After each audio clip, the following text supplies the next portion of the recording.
Already this was uncomfortable, and Stanley decided that as soon as he found a new space he felt safe in, that he would never leave it again in his life.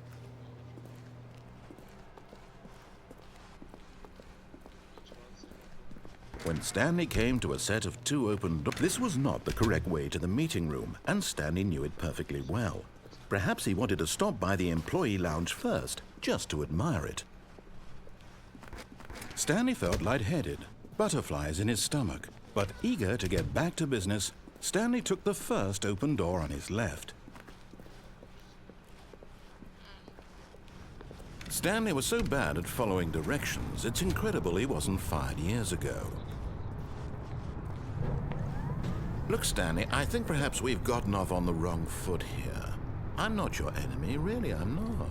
I realize that investing your trust in someone else can be difficult, but the fact is that the story is... But in his eagerness to prove that he is in control of the story and no one gets to tell him what to do, Stanley leapt from the platform and plunged to his death. Good job, Stanley. Everyone thinks you are very powerful.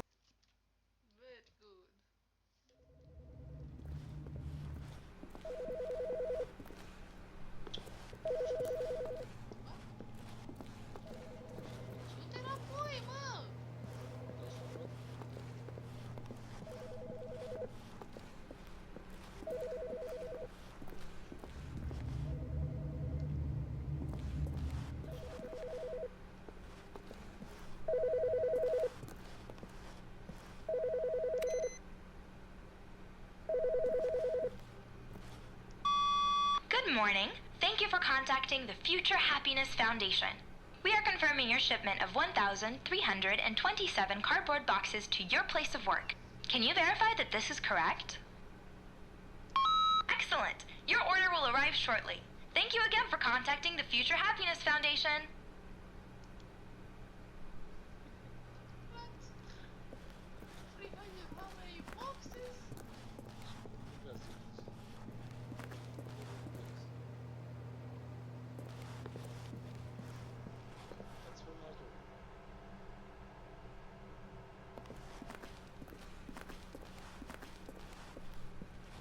When Stanley came to a set of 2 open doors, he entered the door on his left. This was not the correct way to the meeting room, and Stanley knew it perfectly well. Perhaps he wanted to stop by the employee lounge first, just to admire it.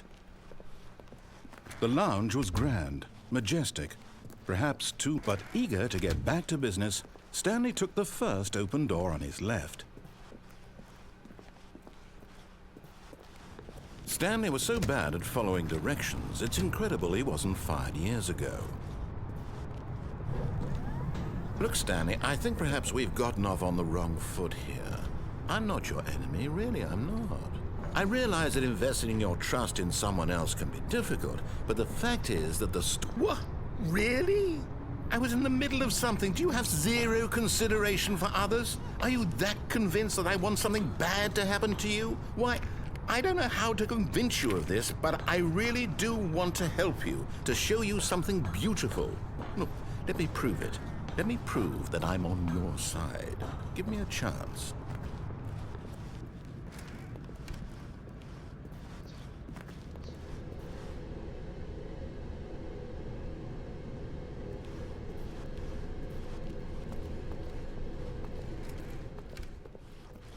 Now listen carefully, this is important. Stanley walked through the red door.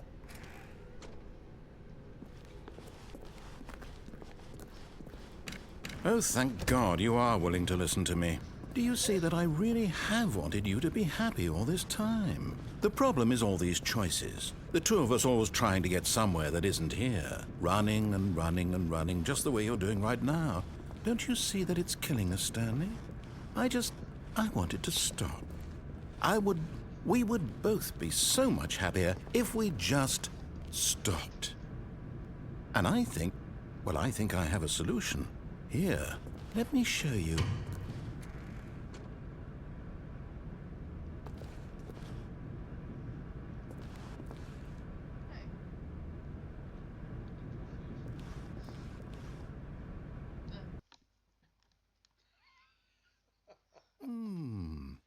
What do we want?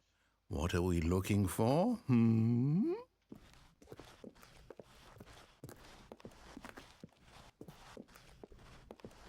Here.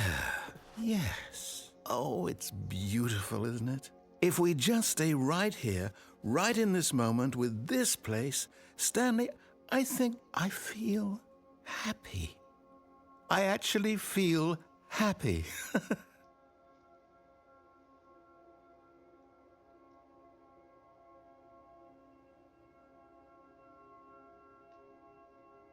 This is ridiculous.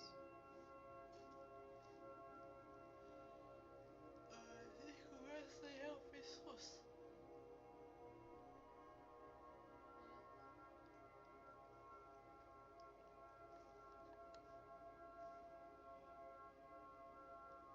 Ai, să sărim. Ne putem să sar peste.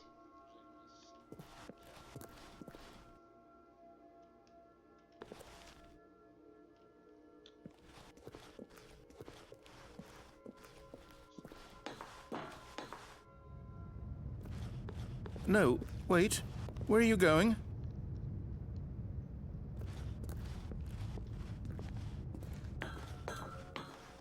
Right. Where were we?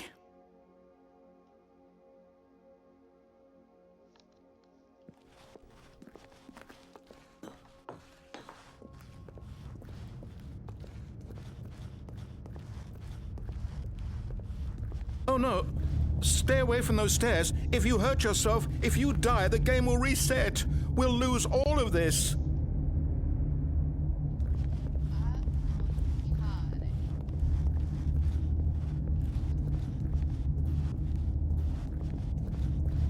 Please, no, Stanley, let me stay here. Don't take this from me.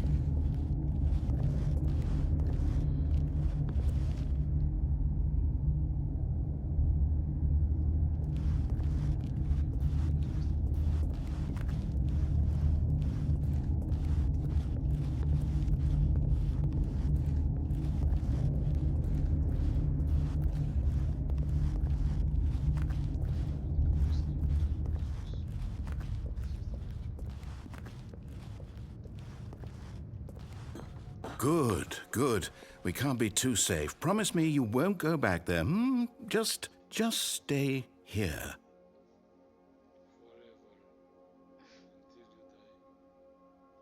But if we die, we restart, so he doesn't want us to die. We stay forever until we live.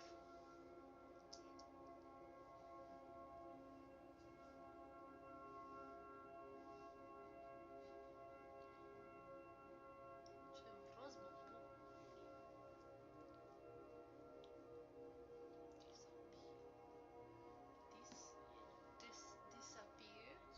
Disappear. Disappear.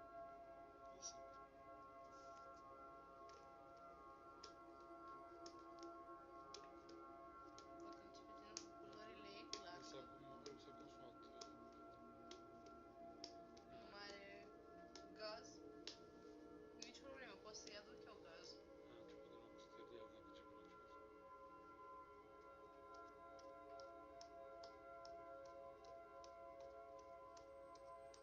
Da.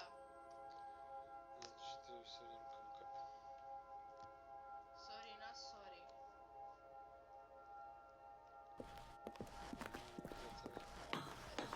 Clar. No! What did we talk about? You're risking everything we achieved here. You are going to stay here, aren't you? Ce voci. Da să mai zică și un please. Don't shoot.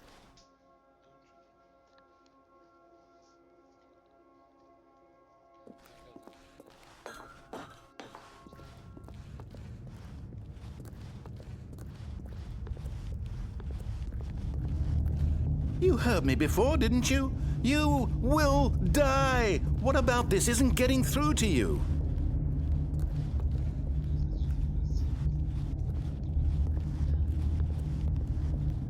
Please, Stanley, think about what you're doing.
Oh, thank God.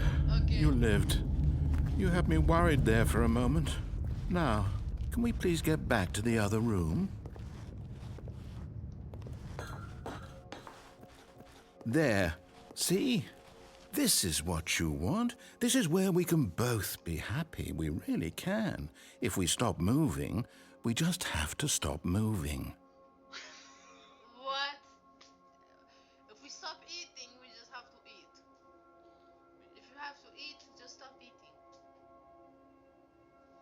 Okay. Very cool. So philosophical. If you want to digest, you must stop eating.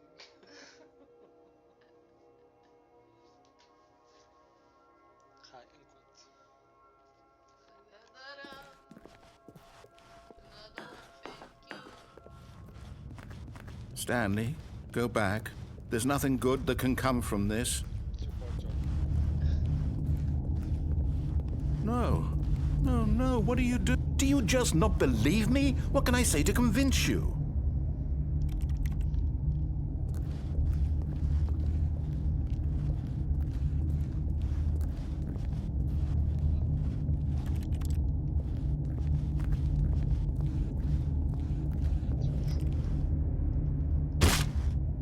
Stanley, let's go back to the other room. Can you do that for me? Yes, perhaps you can.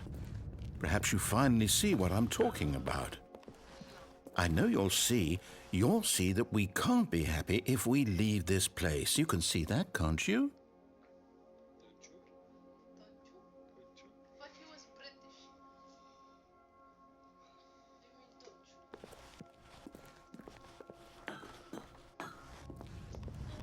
No, perhaps not.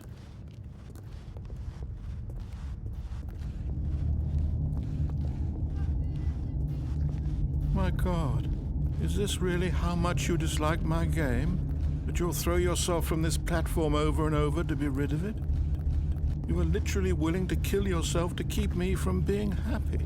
Am I reading the situation correctly? Or maybe you're just getting a kick out of it. I don't know anymore. I just wanted us to get along. But I guess that was too much to ask. It looks like you wanted to make a choice after all. Well, this one is yours.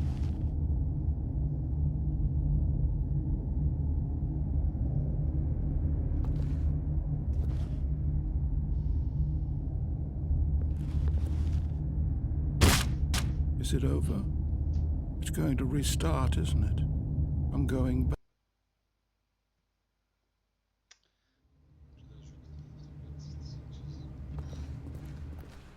Someone was following Stanley. He was sure of it. If he checked over his shoulder now, he would surely catch them. It was only a matter of time.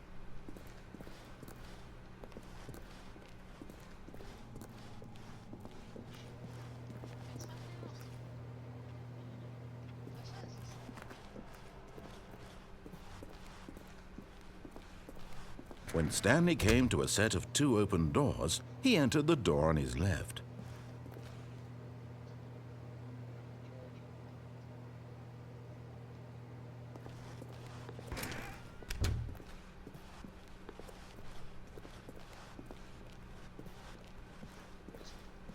Yet there was not a single person here either. Feeling a wave of disbelief, Stanley decided to go up to his boss's office, hoping he might find an answer there.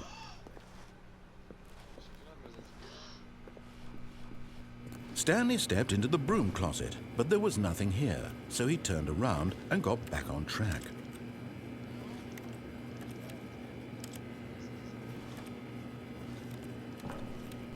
There was nothing here.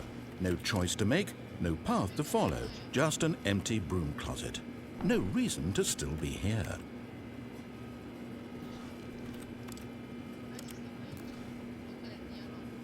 It was baffling that Stanley was still just sitting in the broom closet. He wasn't even doing anything. At least if there was something to interact with, he'd be justified in some way. As it is, he's literally just standing there doing sweet FA.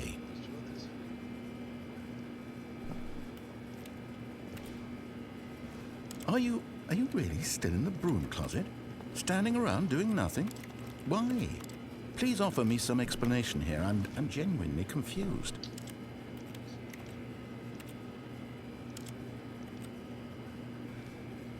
You do realize there's no choice or anything in here, right? If I'd said Stanley walked past the broom closet, at least you would have had a reason for exploring it to find out.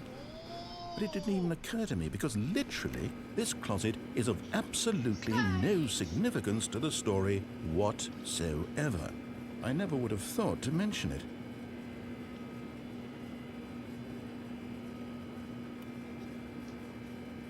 Maybe to you this is somehow its own branching path. Maybe when you go talk about this with your friend, you'll say, "Oh, did you get the broom closet ending? The broom closet ending was my favorite." I hope your friends find this concerning.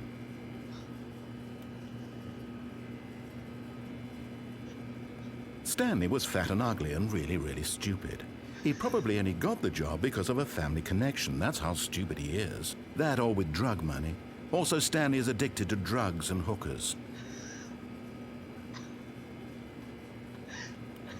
Well, I've come to a very definite conclusion about what's going on right now. You're dead. You got to this broom closet, explored it a bit, and were just about to leave because there's nothing here, when a physical malady of some sort shut down your central nervous system and you collapsed on the keyboard. Well, in a situation like this, the responsible thing is to alert someone nearby so as to ensure that your body is taken care of before it begins to decompose. Hello? Anyone who happens to be nearby? The person at this computer is dead. He or she has fallen prey to any number of your countless human physiological vulnerabilities. It's indicative of the long-term sustainability of your species. Please remove their corpse from the area and instruct another human to take their place at the computer, making sure they understand basic first-person video game mechanics and filling them in on the history of narrative tropes in video gaming, so that the irony and insightful commentary of this game is not lost on them.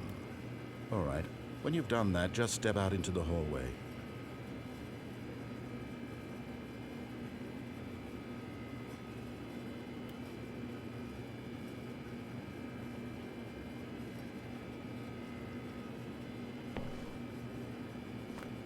Ah, second player. You too? Unbelievable. I'm at the mercy of an entire species of invalids. Perhaps there's a monkey nearby you can hand the controls to. A fish? Fungus? Look, you can hammer out the details. I'm not particularly picky. I'll just be waiting for when you're ready to pick up the story again.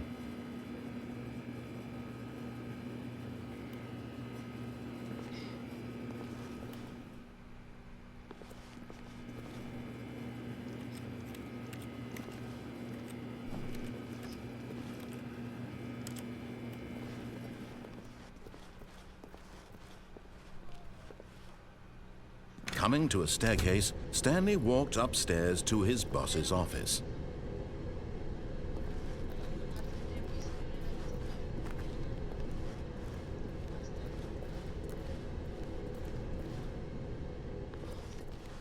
Du-te în spate, du-te în spate.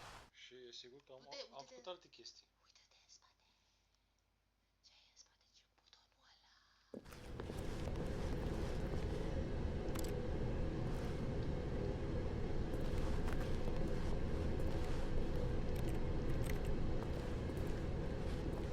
But Stanley just couldn't do it. He considered the possibility of facing his boss, admitting he had left his post during work hours. He might be fired for that. And in such a competitive economy, why had he taken that risk? All because he believed everyone had vanished? His boss would think he was crazy. And then something occurred to Stanley. Maybe, he thought to himself, maybe I am crazy. All of my co-workers blinking mysteriously out of existence in a single moment for no reason at all? None of it made any logical sense. And as Stanley pondered this, he began to make other strange observations. For example, why couldn't he see his feet when he looked down? Why did doors close automatically behind him wherever he went? And for that matter, these rooms were starting to look pretty familiar. Were they simply repeating? No, Stanley said to himself, this is all too strange. This can't be real. And at last he came to the conclusion that had been on the tip of his tongue. He just hadn't found the words for it. "I'm dreaming!" he yelled. "This is all a dream." Oh, what a relief Stanley felt to have finally found an answer, an explanation. His co-workers weren't actually gone. He wasn't going to lose his job. He wasn't crazy after all. And he thought to himself, I suppose I'll wake up soon. I'll have to go back to my boring real-life job pushing buttons. I may as well enjoy this while I'm still lucid. So he imagined himself flying and began to gently float above the ground. Then he imagined himself soaring through space on a magical star field, and it too appeared. It was so much fun, and Stanley marveled that he had still not woken up. How was he remaining so lucid? And then perhaps the strangest question of them all entered Stanley's head. One he was amazed he hadn't asked himself sooner. Why is there a voice in my head dictating everything that I'm doing and thinking? Now the voice was describing itself being considered by Stanley, who found it particularly strange. I'm dreaming about a voice describing me, thinking about how it's describing my thoughts, he thought. And while he thought it all very odd and wondered if this voice spoke to all people in their dreams, the truth was that, of course, this was not a dream. How could it be? Was Stanley simply deceiving himself, believing that if he's asleep, he doesn't have to take responsibility for himself? Stanley is as awake right now as he's ever been in his life. Now, hearing the voice speak these words was quite a shock to Stanley. After all, he knew for certain, beyond a doubt, that this was in fact a dream. Did the voice not see him float and make the magical stars just a moment ago? How else would the voice explain all that? This voice was a part of himself too. Surely, if he could just... He would prove it. He would prove that he was in control, that this was a dream. So he closed his eyes gently, and he invited himself to wake up. He felt the cool weight of the blanket on his skin, the press of the mattress on his back, the fresh air of a world outside this one. Let me wake up, he thought to himself. I'm through with this dream. I wish it to be over.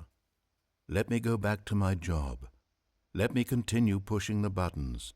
Please, it's all I want. I want my apartment and my wife and my job.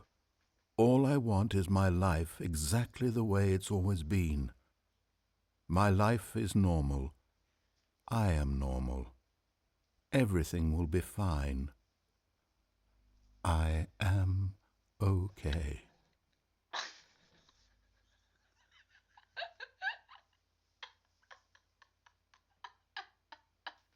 Stanley began screaming. Please, someone, wake me up. My name is Stanley. I have a boss. I have an office. I am real. Please, just someone tell me I am real. I must be real. I must be. Can anyone hear my voice? Who am I? Who am I? And everything went black.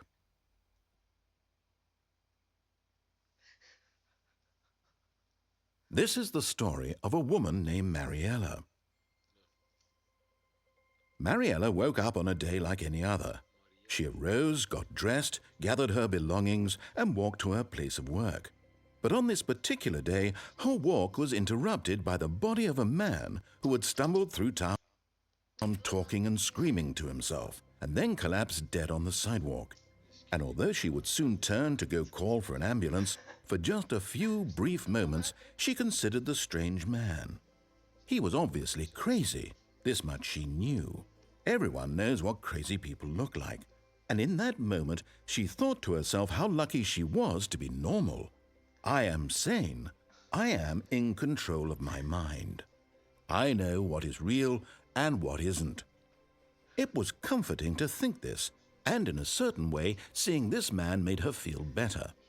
But then she remembered the meeting she had scheduled for that day, the very important people whose impressions of her would affect her career, and by extension, the rest of her life. She had no time for this, so it was only a moment that she stood there, staring down at the body. And then she turned and ran. jos acolo, nu